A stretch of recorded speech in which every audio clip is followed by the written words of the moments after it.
QA with Sharad is a video series where I share with you answers which I have given to students in response to the questions they ask me from time to time. These questions reflect common doubts where students are prone to making mistakes in exams. Subscribe to this channel if you don't want to miss these videos, and do like and share the video with your friends and groups if you find it useful. In this video, I'll talk about a point related to computation of HRA exemption while computing income under the head salaries. This is quite an important point because there was an independent question that was asked way back in May 2012 CA Intermediate Examination, and therefore there is a good likelihood that this point might come up in one of the examinations in the near future. So if you are not careful, you might just make a mistake and lose marks. There are two approaches basically. One is the horizontal approach of computing exemption, and the other is the vertical approach of computing exemption. And in this video we will see which is the correct approach and which is the incorrect approach. So let's take a quick look at the formula for computing exemption. You know that exemption is lower of these three parameters, which is A, B, C, and A is actual HRA received, B is rent paid minus 10% of salary, and C is a percentage of salary which can be 40% or 50% depending on the location, whether it is metro or whether it is a non-metro. So basically there are three parameters, right? And the factors are multiple, and the factors are the amount of HRA that is received, the amount of rent that is paid, the amount of salary that is being obtained, and the location where the accommodation is located. Now it's really not necessary that all these factors remain uniform or constant throughout the year. It's very much likely, and it's a very common occurrence, that one or more of these factors might undergo a change in the middle of the year. What happens in that case? How do you basically compute the exemption in that case? So if you look at this particular point, exemption depends on salary, on location, on amount of rent, and amount of HRA that is being received. Okay, these four factors are to be considered while computing the exemption in respect of HRA. If any factor undergoes a change during the previous year, how do you compute the exemption? So you need to be careful. Exemption will need to be calculated for different periods based on different set of factors. So there are these four factors, and you need to figure out the time period during which all these four factors remain constant. The moment one or more of these factors undergoes a change, then you need to create a separate period for computing exemption. Then it becomes a separate set, and there could be multiple sets for the entire year depending on the changes that take place in these factors. To better appreciate the question or the point where many students tend to make a mistake, and there is a sort of a confusion also which is around that particular point, let's take a look at the ICAI question that I was referring to, which was asked in 2012 May. Let's take a quick look and then we will see. There are basically two approaches through which the question can be solved, and the answer can be different in both the approaches. So one approach is correct and one approach is incorrect. I want you not to follow the incorrect approach but to understand what is the correct approach. So let's see the question first. Mohit is employed with XY Limited on a basic salary of 10,000 per month. He is also entitled to DA at 100% of basic, 50% of which is included in salary. Company gives him HRA of 6,000 per month, which was increased to 7,000 per month with effect from 1st of January. See there is a change in the HRA factor. He also got an increment of 1,000 per month in his basic salary with effect from 1st of February. So here again there is a change in the salary factor. Rent paid by him is as under. April to May, the rent is nil as he stayed with his parents. So basically nil rent, so HRA exemption will not be allowed. From June onwards, he starts paying rent for accommodation in Ghaziabad. So there is a change in factor. There is a change in the rent paid factor and the location as well.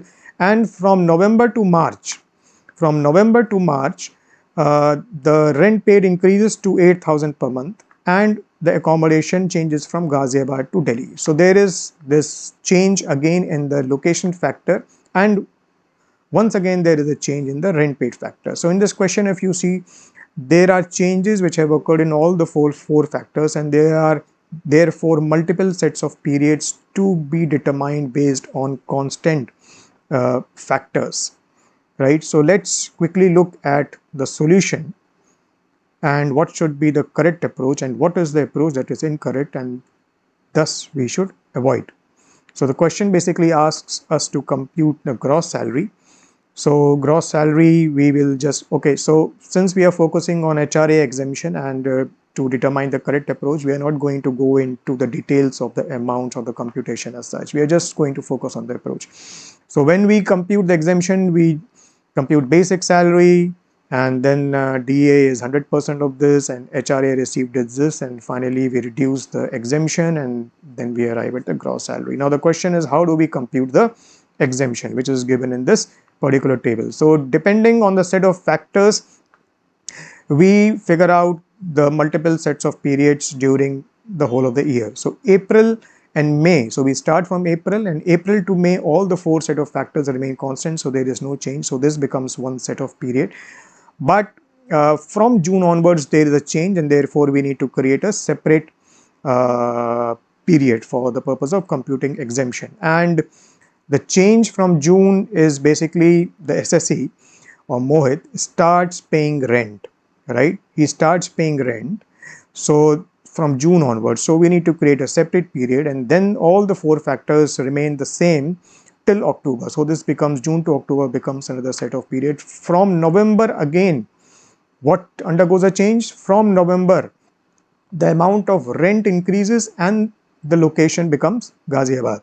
So we need to create this another set of period which is November to December, but this cannot go further beyond December because in January, once again there is a change because the amount of HRA increases, and so this becomes another period for computation of exemption. From February to March, we need to again create a separate set of period because February onwards the amount of salary increases. So as and when there is a change in one or more of the factors, we need to create these set of periods for computing exemption. So in this case, if you note 1, 2, 3, 4, 5, we have been able to create 5 set of periods for the entire year. Now the question is, how do we compute the exemption?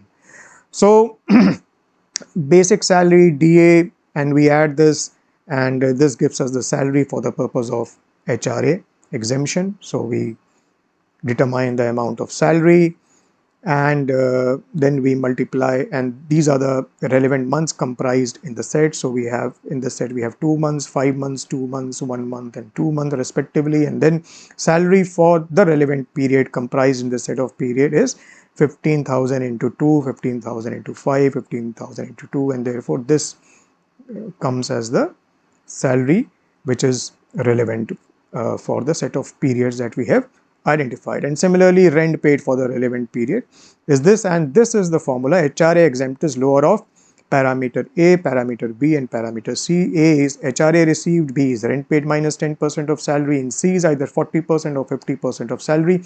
Where Mohit was staying in Ghaziabad, it will be 40%, and when he moves to Delhi, it will be 50%, and therefore these are the amounts.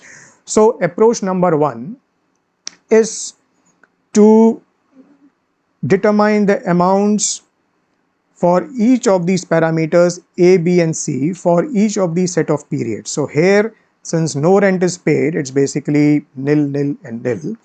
And for these periods, the amount of HRA received is this, and therefore for the entire year, the total of 30,000, 12,000, 7,000 and 40,000 becomes 63,000. Now coming to parameter B, it's rent paid minus 10% of salary, and these are the amounts which we determined for each set of period, and after adding all these we arrive at 54,700. Parameter C is 40% of salary or 50% of salary depending on location, so accordingly we arrive at these amounts and we add all of them up, and therefore we arrive at 69,000, and therefore these are the amounts that are determined under parameter A, B and C. And then we say that the lower of these 54,700 is the total exemption for the year in respect of HRA that we get as per one approach. As per the second approach, what we do is that we independently compute the complete exemption for each of these set of periods. Okay, so for April to May, this is nil, nil, nil, and therefore the HRA exempt is also nil.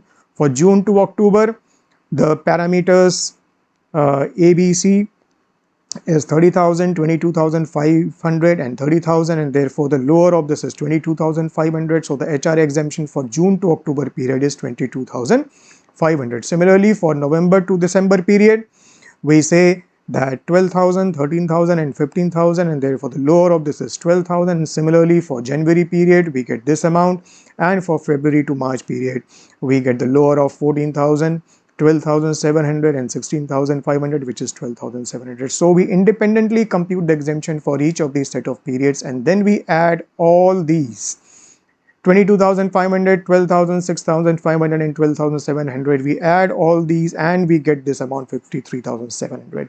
So in the second approach, we get the total HRA exemption for the year as 53,700. So now, do you appreciate the difference in the answer based on the approach that you select?